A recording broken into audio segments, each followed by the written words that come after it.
అందరికీ నమస్తే అండి. ఇదైతే కొండ మామిడి పళ్ళతో తాండ్రండి, తయారు చేసిన తాండ్ర. ఇది పళ్ళు అయితే పుల్లగా ఉంటాయి, కొండ మామిడి పళ్ళు. అందుకని ఈ తాండ్ర అయితే తినలేము, పుల్లగా ఉంటుంది, పుల్లగా తీయగా. అందుకని దీంతో ఊరగాయ అయితే చేసుకుంటామండి.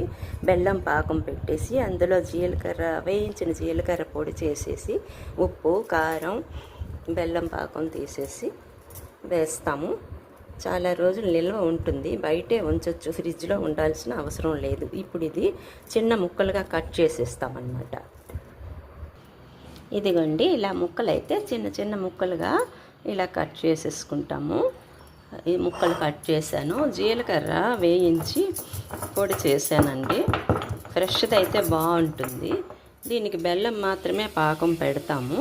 స్టవ్ వెలిగించేసి అలానే ఇంత బెల్లం అని ఉండదు, సరిపోకపోతే వేసుకోవచ్చు. కొద్దిగా నీళ్లు వేసి బెల్లం కరగనివ్వాలి, లేత పాకం రానివ్వాలండి. ఇదిగోండి, ఇది ఆర్గానిక్ బెల్లం అండి. మామూలు బెల్లం అయితే వడబోయాలి, ఇందులో ఏమి ఇసుక ఏమీ ఉండదు. ఇదిగోండి, తీగ సాగుతున్నది కదా, ఒక్క తీగ వస్తే చాలండి. ఇప్పుడు ఈ ముక్కలు, తాండ్ర ముక్కలు కట్ చేసుకున్నాం కదా, ఈ ముక్కలు వేసిస్తామన్నమాట.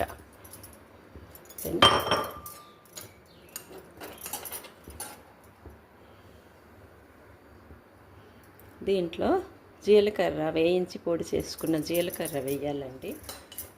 జీలకర్ర పొడి ఇప్పుడు వేస్తేనే మంచిగా బాగుంటుంది, స్మెల్ వచ్చి మంచిగా వస్తుంది.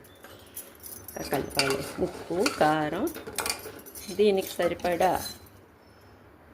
సరిపడా కారం వేయాలండి, లేదా పచ్చిమిర్చి అయినా మంచిగా వేయించేసి ఇందులో వేసుకోవచ్చు. ఉప్పు వేసేయాలి, దీనికి సరిపడా. కాసేపు ఉడికించాక అంతా కలిపి పెట్టేసి కాసేపు ఉడికాక ఇంకా దించేయొచ్చండి. దించేసి అప్పుడు గాజు సీసాలోకి వేసుకోవాలన్నమాట. ఇదిగోండి, తాండ్రతో ఊరగాయ అండి రెడీ అయిపోయింది. చూసారా? ఇది చల్లారినాక సీసాకి వేసుకుంటే బయటే ఉంచొచ్చండి, ఫ్రిడ్జ్లో అవసరం లేదు. చాలా రుచిగా ఉంటుంది, పెరుగన్నంతో నంచుకోవచ్చు, మామూలుగా ఉత్తినోటితోనే తినేస్తాము. చాలా బాగుంటుంది. Thank you for watching.